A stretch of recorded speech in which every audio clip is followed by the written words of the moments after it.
Hello students, आज हम लोग एक नया टॉपिक ले रहे हैं। जो नया टॉपिक क्या है, बहुत ही इंटरेस्टिंग टॉपिक है और इनमें बच्चों को थोड़ा सा डर लगता है, लेकिन डरना नहीं है इसमें।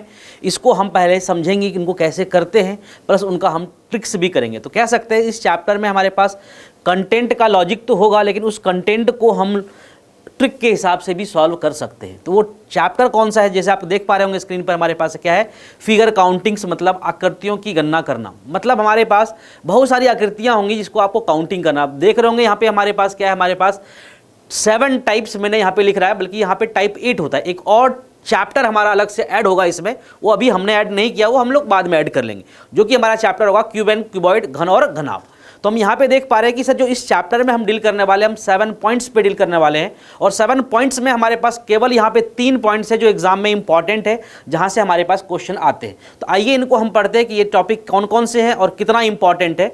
इस चैप्टर में अगर बात करें हम, आपको हमेशा आपको 1 से 2 क्वेश्चन देखने को मिलेगा, 1 से 2 क्वेश्चन देखने को मिलेगा। लेकिन मैं बताऊं मेरे प्यारे बच्चों यहाँ पे कि इस चैप्टर का लॉजिक हम, जैसे हमने आपको बताया कि हमने क्यूब और क्यूबॉइड में भी यूज करना है, तो छोटी छोटी बातें होंगी लेकिन बहुत महत्वपूर्ण बातें होंगी। तो अगर हम बात करें यहाँ पे पॉइंट बाय पॉइंट जो 7 टाइप है, तो 7 टाइप में हमारे पास पहला टाइप वो कौन सा है, अगर आप देख पा रहे होंगे जो सबसे इंपॉर्टेंट है, इसको मैंने ऊपर में रखा मेरे प्यारे बच्चों। तो इसको मैं कह सकता हूँ कि सर सबसे इंपॉर्टेंट है, जहाँ पे एग्जाम में आपको हमेशा यहाँ से एक क्वेश्चन देखने को मिलता है। क्या आप उसको कर पा रहे थे, नहीं कर पा रहे, तो आज के बाद 100% कर पाएंगे, ये मैं आपको प्रॉमिस करता हूँ। जैसे देख पा रहे हैं हम लोग नंबर ऑफ ट्रायंगल, जिसको कहते हैं हम लोग त्रिभुज की संख्या। हमारे पास कोई एक फिगर दिया रहेगा, उसमें नंबर ऑफ ट्रायंगल्स कितने होंगे आपको काउंट करना है। अगर बात करें हम सेकंड पॉइंट, ये इंपॉर्टेंट तो था ही था, सबसे ज्यादा इंपॉर्टेंट है। उसके बाद कई बार स्टेट एग्जाम में इस पे फोकस करके हमारे पास क्या लिखा हुआ, नंबर ऑफ स्क्वायर, जिसको कहते हैं वर्गों की संख्या। और बात करें हम तीसरा पॉइंट, ये भी इंपॉर्टेंट हमारा हो जाता है स्टेट एग्जाम के पर्पज से, नंबर ऑफ रेक्टेंगल, जिसको कहते हैं कि आयतों की संख्या। अगर मैं बात करूं नेक्स्ट पॉइंट, तो नेक्स्ट पॉइंट जो हमारे पास 3 और 4 है, बिल्कुल सेम है। आप देख पा रहे होंगे हमारे पास नंबर ऑफ क्वाड्रिलैटरल्स, मतलब समचतुर्भुज की संख्या को आपको निकालना है। अगर आप रेक्टेंगल सीख जाएंगे तो आप 100% क्वाड्रिलैटरल सीख चुके हैं, बस थोड़ी सी कंसेप्ट है जो आपको मुझे बताना है। तो मैं कह सकता हूं कि ये दोनों एक ही टाइप है, बस थोड़ी को हमने अलग अलग कर दिया।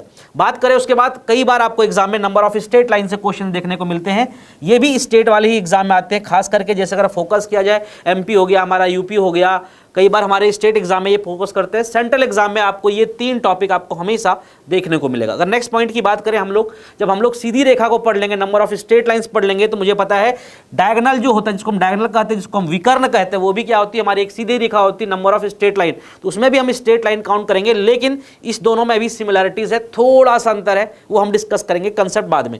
उसके बाद हमारे पास बात करें तो नंबर ऑफ सर्कल्स कि सर हमारे पास कितने वृत्त हैं, किसी भी एक फिगर दिया रहेगा उसमें कितने वृत्त हैं वो निकालना होता है। अब ये हमारे पास नया ऐड हो गया। और कई बार हमसे ये पूछता है कि कितने घन और घनाभ है, तो वो टॉपिक हम घन और घनाभ में पढ़ेंगे। तो आप समझ गए यहाँ पे कि क्या पढ़ने वाले हम, पूरा चैप्टर का बेसिक। तो आइए हम स्टार्ट करते हैं नंबर ऑफ ट्रायंगल्स को। अगर हम बात करें नंबर ऑफ ट्रायंगल्स काउंट करने के लिए, तो पहले जानना पड़ेगा सर ट्रायंगल, जिसको हम त्रिभुज कहते हैं, वो होता क्या है। आप सभी को पता है मेरे प्यारे बच्चों को ट्रायंगल क्या होता है, लेकिन जब हम एग्जाम में क्वेश्चंस करते हैं तो वो जो कंसेप्ट हम जानते हैं और जो टेक्निकली यहाँ लॉजिकली यहाँ पूछा जाता है, थोड़ा सा अंतर है।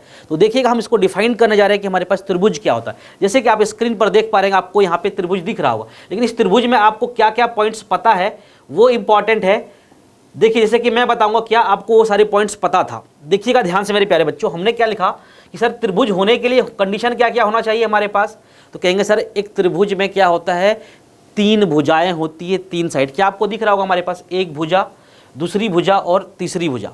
जहां भी 2 साइड 2 भुजा मिलेंगे, वहां पे एक कॉर्नर बनेगा, जंक्शन पॉइंट बनेगा, उसको हम कहते हैं शीर्ष या वर्टेक्स। तो हम कह सकते हैं कि सर यहाँ पे जो वर्टेक्स बना है वो किस लाइन से बना है, इस लाइन से, और इस लाइन को मिला के हमारे पास एक वर्टेक्स बना। तो हम कहने वाली बात क्या है कि सर हमारे पास कितने साइड है, कितने भुजाएं। पहले ये देखिए, आप कहोगे सर पहली भुजा, फिर आप कहेंगे यहाँ पे मेरे प्यारे बच्चे दूसरी भुजा, और ये कहेंगे क्या बच्चे हम, तीसरी भुजा। तो अगर 3 भुजा है तो उसके बाद देखिए कितने शीर्ष है, कितने वर्टेक्स है। तो कहेंगे वर्टेक्स नंबर 1 हमने लिख दिया पहले ही। उसके बाद आपको यहाँ रिप्रेजेंट कर रहे हैं वर्टेक्स नंबर 2, और यहाँ पे देख रहे होंगे वर्टेक्स नंबर 3। तो एक कंसेप्ट समझ में आया कि सर यहाँ पे जब भी त्रिभुज होगा उसकी 3 भुजाएं होंगी, 3 साइड होंगी, और उनके 3 शीर्ष होंगे, 3 वर्टेक्स होंगे। एक और बात कि सर हर वर्टेक्स के विपरीत में एक साइड होगा। आपको देखिए ध्यान से है, ये अगर शीर्ष लिया हमने, वर्टेक्स लिया, तो इसके विपरीत में आपको एक साइड दिख रहा होगा। ये कंसेप्ट हम यूज़ करेंगे, फोकस करेंगे इसको। उसी प्रकार से अगर मैं ये वर्टेक्स लूँगा उसके विपरीत में आपको ये वाला साइड दिख रहा होगा, अगर मैं ये शीर्ष लूँगा या वर्टेक्स लूँगा तो आपके विपरीत में ये साइड दिख रहा होगा। ये बात समझ गए कि हर शीर्ष के विपरीत में एक साइड होगा और उस साइड को हम नाम देंगे आगे समझने के लिए बेस। जैसे कि मैंने एग्जांपल के लिए अगर ये शीर्ष लिया तो इसके विपरीत में अगर ये लाइन दिख रहा है आपको, ये लाइन हमारे पास ऐसे आड़ा तिरछा कुछ भी हो सकता है, लेकिन हमने इसको नाम दिए क्या सर, हमारे पास इसको नाम दिया हमने बेस लाइन, बस अपने समझ के लिए और कुछ भी नहीं, इसको दिया बेस या आधार बोलते। दूसरी महत्वपूर्ण बात आपको पता है ट्रायंगल का प्रॉपर्टी, वहां जाने से पहले यहां देखिए ध्यान से आप, हमने क्या लिखा हमारे पास कि सर किसी भी बहुभुज में, मतलब किसी भी पॉलीगन में number of sides equal to number of vertex, मतलब जितनी उनकी भुजाएं होंगी, भुजाओं की संख्या हमेशा बराबर होगी शीर्ष की संख्या के बराबर। कहने का मतलब है number of sides equal to number of vertex. क्या ये बात आपको पता था? अगर पता था वेरी गुड, नहीं पता तो सीखेंगे। जैसे यहाँ पे आपने देखा कि एक ट्रायंगल है, इसका 3 साइड है, 3 भुजा है। अगर हम एक स्क्वायर लेते हैं, वर्ग लेते हैं, आप ही बताओ मेरे प्यारे बच्चों कितने साइड हैं, या आपको ये आयत रेक्टेंगल दिख रहा होगा तो कहेंगे सर हमारे पास एक साइड है, 1 लिख दिया, दूसरी साइड 2 लिख दिया, तीसरी साइड 3 लिख दिया, और मेरे प्यारे बच्चों चौथी साइड 4 लिख दिया। क्या इनके शीर्ष की भी संख्या 4 है? तो अगर हम कह पाएंगे सर 1 2 3 और 4 मेरे प्यारे बच्चों, तो हमने क्या कि जितनी साइड उतने शीर्ष। और हमने यहाँ पे देखा कि ये ऐसा अगर कोई और फिगर ले ले सर, मान लो कि हमने एक पंचभुज ले लिया, पेंटागन ले लिया। आप देखिए ध्यान से मेरे प्यारे बच्चों, इसमें भी हमारे पास 5 साइड है। कौन कौन से? 1 2 3 4 5, और 5 इनके शीर्ष हमारे पास 1 2 3 4 और ये 5। तो आपने क्या सीखा यहाँ पे कि जो भी हमारे पास नंबर ऑफ साइड से जितनी भुजा होंगी उतने ही उसके शीर्ष होंगे या वर्टेक्स होंगे। ये पहला पॉइंट था मेरा। दूसरा पॉइंट सर ट्रायंगल को हम त्रिभुज को और एक तरीके से डिफाइन कर सकते हैं। आप सभी को पता है कि कोई ऐसा आकृति जिनके 3 साइड से बने हों और तीनों साइड से बनने वाले जो कोण, कौन से कोण? तो अंतः कोण, इंटरनल एंगल का अगर सम हमारे पास 180 डिग्री हो जाए, मान लो उसको मैंने मान लिया x डिग्री है, ये y डिग्री है और ये z है हमारे पास, तो मैं कह सकता हूं कि sir angle x plus angle y plus angle z equal to क्या होगा मेरे प्यारे बच्चों? 180। ये सारी बात आपको पता ही है, मुझे बताने की ज़रूरत नहीं। तो आई होप आपको यहाँ पे ट्रायंगल का कंसेप्ट समझ में आया होगा। ध्यान रखना है केवल एक पॉइंट कि हम कोई एक शीर्ष लेंगे, उसके विपरीत में हम एक उनका भुजा लेंगे, साइड लेंगे, जिसको हम कह रहे हैं बेस। जैसे कि मेरे प्यारे बच्चों आप स्क्रीन पर देख रहे होंगे, ये एक फिगर है। ये वाले में आपसे पूछेगा कि नंबर ऑफ ट्रायंगल्स कितने हैं, त्रिभुजों की संख्या कितनी है। तो ये तो आप ऐसे ही कर देंगे, कुछ लोग नहीं भी कर पाएंगे। अगर मैं नेक्स्ट फिगर की बात करूं तो इसमें थोड़ा सा समस्या हो सकता है, यहाँ भी लोग कर सकते हैं और बहुत लोग कर भी लिए होंगे जो उनको जानकारी होगी। अगर मैं बात करूं ऐसा तो ये भी क्या होगा, कर सकते हैं और नहीं भी कर सकते। तो आइए इनके हम बेसिक कंसेप्ट को समझते हैं और इनको कैसे करते हैं। पहले तो हम ट्रेडिशनल मेथड सीखेंगे, मेथड बाय मेथड की कैसे करते हैं, फिर उसी में हम लोग शॉर्ट ट्रिक को इम्प्लीमेंट करेंगे। बात समझ में आ गई होगी आपको। हमने एक बात बताई थी आपको कि किसी भी त्रिभुज में हमारे पास 3 साइड होंगे और 3 उनके वर्टेक्स होंगे, 3 उनके शीर्ष होंगे। तो कोई भी एक शीर्ष को लेंगे और उसके विपरीत वाले को हम बेस कह रहे थे। तो आप देख पा रहे होंगे मेरे प्यारे बच्चों, जैसे कि हम यहाँ पे अगर देख पा रहे हैं, अगर इस फिगर की हम बात करें, इस फिगर की बात करें तो हमने लिया यहाँ पे एक वर्टेक्स, उसको V1 लिखने की जरूरत नहीं है। तो इसके विपरीत में हमारे पास एक ये बेस दिख रहा होगा। कंडीशन क्या है हमारे पास कि जो शीर्ष लिया और जो आपने बेस लिए, तो शीर्ष से उसके बेस पर एक लाइन ड्रॉ होना चाहिए। ये लाइन ड्रॉ है। जब भी हम लाइन ड्रॉ करते हैं तो कोई भी चीज़ क्या होता है, 2 पार्ट में डिवाइड होता है। जैसे कि मैं बात करूं कि जैसे कि अगर घर में आपकी मम्मी सब्जी बनाती होंगी, आप कभी सब्जी बनाते हैं, आप कुछ कट किए, कुछ चक्कू चलाया आपने कट करने के लिए, ये हमारा कंसेप्ट क्यूब एंड क्यूबॉइड में इस्तेमाल होगा। तो अभी आपने कितने बार कट लगाया? तो मैं देख पा रहा हूँ ब्लू पेन से हमने एक कट लगाया सर, ऐसे कैसे ऊपर से नीचे खड़ा कट लगाया। तो ये जो त्रिभुज था हमारे पास, ये सिंपल वाला जो त्रिभुज था हमारा, अगर हम ये कहते अकेले था, अगर हमने यहाँ पे एक लाइन ड्रॉ किया तो हम बड़े प्यार से कह सकते हैं सर ये त्रिभुज है जो 2 भागों में बट गया। तो यहाँ क्या सीखने को मिला कि अगर हम एक बार चक्कू चलाएंगे तो हमें एक एक्स्ट्रा पार्ट में बन के मिलेगा। कहने का मतलब एक बार चक्कू चलाए तो वो 2 भाग में डिवाइड होगा। देखिए ध्यान से यहाँ पे मेरे प्यारे बच्चों, अगर इस शीर्ष से अगर हम बात करें कितने बार हमने चक्कू चलाया एक त्रिभुज में, अगर हमारे पास ऐसा एक ट्रायंगल है हमारे पास, तो आप देख रहे होंगे इसके बेस पर हमने कितने बार चक्कू चलाया? कहोगे सर आपने एक बार चक्कू चलाया। तो ये 2 पार्ट में डिवाइड हुआ होगा, एक और ये जो बड़ा वाला पार्ट है, फिर से हमने इसमें एक चक्कू चला दिया। तो आप देखिए इसमें कितने बार आपने चक्कू चलाया, 2 बार में। कितने भागों में बटा, 1 भाग, दूसरी भाग और ये तीसरी भाग। तो हमने यहाँ पे क्या सीखा कि जितनी बार आप चक्कू चलाएंगे उससे एक पार्ट अलग बना। अगर हम आपसे पूछे कि आप ध्यान दीजिए अपने घर में कि मम्मी 10 बार चक्कू चलाई, मम्मी को कंफ्यूज करो, मम्मी कितने पार्ट में ये आपने कट कर दिया, तो मम्मी तो कभी ध्यान से दिख ही नहीं होंगी ना कभी सोची होंगी, तो आप बता सकते हैं मम्मी ये 11 बार है, ये जादू है। तो हम यहाँ पे क्या कंसेप्ट देखा बच्चों, यहाँ पे कि अगर हमारे पास कोई भी चीज़ 10 टाइम्स हमने चक्कू चलाया तो वो कितने पार्ट में डिवाइड होगा, 11 पार्ट। थोड़ा उसका उल्टा सोचिए, अगर हमें कोई भी चीज़ 11 पार्ट्स में डिवाइडेड मिला तो हमने चक्कू कितने बार चलाए होंगे, 11 - 1, एक बार कम मतलब 10। बात समझ में आ गई होगी। अब यहाँ पे देखते हैं यहाँ पे कि सर अगर हमें से यहाँ पे काउंट किया जाए तो हमारे पास नंबर ऑफ ट्रायंगल्स कितने हैं। एक बार हम सिंपल सा इसको देखते हैं। यहाँ पे हमने यहाँ दे दिया नंबर A, और यहाँ पे दे दिया हमने B, और यहाँ पे दिया मैंने प्यारे बच्चों C, और ये हमारे पास एक AD लाइन ड्रॉ किए थे। बात समझ में आ गई। अगर मैं यहाँ बात करूँ कि नंबर ऑफ ट्रायंगल्स कितने हैं तो कहोगे सर कि अगर मैं काउंटिंग करके बताऊँ तो मैं लिख देता हूँ आपके लिए, कभी लिखने की ज़रूरत नहीं पड़ेगी आपको लाइफ में कि सर ट्रायंगल हमारे पास पहला बनेगा ABD। अब देखो ध्यान से मैं जिगजैग करता हूँ, थोड़ा सा आपको और क्लैरिटी मिलेगा। इस अगर हम इस बात करें तो हमारे पास इस शीर्ष से, ए वाले शीर्ष से हमने एक ट्रायंगल बनाया ये वाला, तो हम कहेंगे सर एक ट्रायंगल मेरे पास बना, ट्रायंगल AB और D। बात समझ में आ गई। अगर मैं बात करूं अब दूसरी ट्रायंगल का, दूसरी ट्रायंगल आप देख पा रहे होंगे ADC, एक ट्रायंगल हम देख पा रहे होंगे ये ADC। तो हमारे पास एक और ट्रायंगल बन गया मेरे प्यारे बच्चों, क्या बना, AD और C। ये तो 2 हो चुके हैं छोटे छोटे। अब हमारे पास क्या बचे, एक बड़ा भाई, कौन सा, तो ABC। क्या हमने ये काउंट किया था। तो हमारे पास एक और लॉजिक यहाँ डिसाइड होगा कि हम सबसे पहले छोटे छोटे वाले ट्रायंगल्स काउंट करेंगे, फिर हम बड़े भाई पर आएंगे। क्यों, ये अगर आप बड़े काउंट कर ले तो छोटे नहीं दिखते फिगर में, तो हम अगर छोटे शुरू करेंगे तो बड़े ऑटोमेटिकली दिखेंगे। तो आपको समझ में आया कि यहाँ पे कितने ट्रायंगल हैं, कहोगे सर 3 है।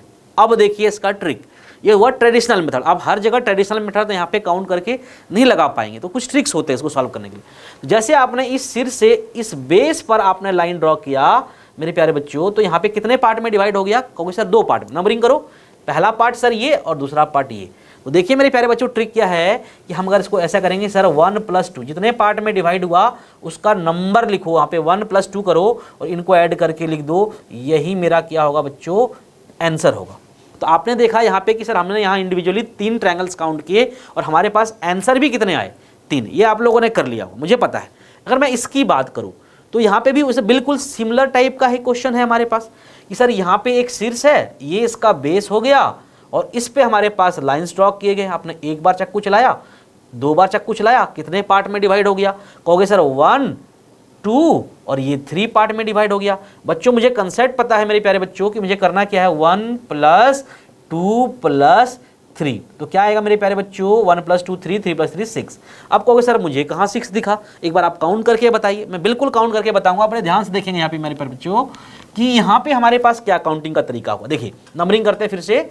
ए हमने लिख दिया यहाँ पे, इसको लिख दिया मैंने B, और यहाँ प्यारे बच्चों लिख दिया C, यहाँ लिख दिया हमने D, और यहाँ पे E। आप कैसे भी नामांकन कर सकते हैं। पहला मैं फटाफट करूँगा, यहाँ पे ध्यान से देखेंगे। हम पहला ट्रायंगल लिखेंगे ABC। क्या आपको ये एक त्रिभुज नहीं दिख रहा है, बिल्कुल दिख रहा होगा सर। तो मैंने लिखा ट्रायंगल ABC पहला। अगर बात करें मैं दूसरा, तो दूसरा हमारे पास ये दिख रहा है मेरे प्यारे बच्चों, कौन कौन से, ACD। तो मैंने लिखा मेरे प्यारे बच्चों ट्रायंगल AC और D मेरा दूसरा हो गया। अगर हम बच्चे आगे बात करें तो अगर हमारे पास उसी प्रकार से क्या होगा, एक ADE। देखिए ध्यान से मेरे प्यारे बच्चों, AD और E। क्या आपको ये ट्रायंगल नहीं दिखा, तो कहेंगे सर ट्रायंगल ADE भी हमारे पास एक ट्रायंगल दिखा। 3 तो दिख गया आपको। अब 3 हमारे पास और है, तो सुनिएगा ध्यान से। ये तो हमने सिंगल काउंट किए। अब हमें क्या करने पड़ेंगे, कई बार हम लोग जो आसपास वाले ट्रायंगल होते हैं उनसे एक बड़े ट्रायंगल मिलते हैं बन के। जैसे अगर मैं बात करूं ये वाला और ये वाला, जैसे ABC और ACD, मतलब ABC ये वाला और ये वाला, क्या इन दोनों को मिला दिया जाए मेरे प्यारे बच्चों तो क्या हमारे पास एक और ट्रायंगल बड़ी वाली नहीं बनेगी। कैसे, देखिएगा ध्यान से, मैं ग्रीन पेन से कर रहा हूं। अगर मैं बात करूं इसकी, क्या ये दोनों मिला के एक और बड़े ट्रायंगल नहीं बने इन छोटे के अलावे, कहोगे यस सर बने। तो यही आपको एग्जाम में देखना होता है। कॉम्बिनेशन ऑफ ट्रायंगल्स जैसे आते हैं लोग कंफ्यूज होते हैं, तो इसका क्या नाम दोगे आप, कहोगे सर कि इसका मैं नाम दूंगा ग्रीन पेन से, ट्रायंगल की बात करूं तो ए बी और डी, ए बी और डी। तो उसी प्रकार से अगर जैसे मैंने ए बी डी को लिया, अब कहोगे सर हम ऐसे भी तो ले सकते हैं, ये वाला अगर मैं इसको जिगजैग के करूं, ये वाला देखिएगा ध्यान से मेरे प्यारे बच्चों, क्या ये वाला आपको दिख रहा था? दिख रहा था कि सर हाँ दिख गया, अब तो सर दिख गया। तो एग्जाम में भी आपको दिखना चाहिए यही कंसेप्ट कि सर कंबाइन करते हैं, इंडिविजुअल काउंट करते हैं, फिर उसको डबल डबल काउंट करते हैं, डबल डबल ट्रायंगल मिलके। तो कौन से ट्रायंगल मिले हमारे पास? ए सी डी, देखिए ए सी डी और हमारे पास A D E, A D E, ये दोनों के मिलके बने हमारे पास कौन सा ट्रायंगल सबसे बड़ा? तो मैं कहूँगा सर सबसे बड़ा बना हमारे पास अब ए सी ई। तो हमने लिखा यहाँ पे ट्रायंगल ए सी ई। अब ये तो हो गए, कहोगे सर ये तो 1 2 3 4 5 ही दिखे, छठा कहाँ गया? सबसे बड़ा वाला कौन सा? A B E. अब हम कहेंगे सर सबसे बड़ा ट्रायंगल ए बी ई। ऐसा क्या हुआ कि सर जब हम दो दो को कंबाइन किए तो हम 3 3 का भी कॉम्बिनेशन ले सकते हैं। अब हमने देखो सबको कंबाइन किया तो ये हमारे सबसे बड़ा ट्रायंगल है कि नहीं है? तो आप छोटे से बड़े की ओर चलेंगे तो बड़े प्यार से कर पाएंगे। क्या हमें एग्जाम में इतना समय है कि हम इतना काउंट करेंगे? अगर कोई एक छूट गया तो क्या करेंगे? तो हमारे पास लॉजिक नहीं मिलेगा। तो वहाँ पे जो ट्रिक काम करेंगे कि जब भी किसी वर्टेक्स से, किसी भी सिर से उसके बेस पर अगर आपने लाइन ड्रॉ किए और कितने पार्ट में डिवाइड हुआ तो हम उसको सम करके ऐड करेंगे, वही मेरा आंसर होगा। देखो यहाँ भी 6 था और यहाँ भी हमारा आंसर क्या था? 6 था। आइए अगर हम इस क्वेश्चन की बात करें तो आप इसको हम कह सकते हैं अब सर हम 1 सेकंड में कर लेंगे। अब हमें बार बार काउंट करने की ज़रूरत नहीं कि हमारे पास कितने इसमें ट्रायंगल है। मैं नंबरिंग करूंगा, ए बी सी डी करूंगा, फिर सिंगल सिंगल काउंट करूंगा, फिर डबल डबल काउंट करूंगा, हम फिर ट्रिपल ट्रिपल काउंट करेंगे। अगर इससे और भयावह क्वेश्चन दे दिया तो और परेशान हो जाएंगे। तो हमें यहाँ पर क्या करना है? सिंपल से एक शीर्ष लिया सर, इस सिर से इसके विपरीत वाले साइड पे या भुजा पर हमारे पास लाइन्स ड्रॉ किए गए। कितने लाइन्स ड्रॉ किए गए मेरे प्यारे बच्चों का? 1 2 और एक हमारे पास 3। तो कितने पार्ट में डिवाइड हो गया? 1 2 3 और ये 4। आपको पता है क्या करना है? 1 + 2 + 3 + 4 प्लस क्या होगा वैल्यू? कहोगे सर वैल्यू होगा 1 + 2 3, 3 + 3 6, 4 10। तो आप याद रखेंगे कि अब अगर आपको ट्रिक पता होता तो आपको कई मिनट नहीं लगते बल्कि कुछ सेकंड भी लगते, सिर्फ माइंड फिगर आंसर। बात समझ रहे हैं आप? तो आपको समझ में आया कि क्या बेसिक कंसेप्ट है। जैसे क्वेश्चन मिलेगा तो हम कर पाएंगे। आप जैसे कि यहाँ पे देख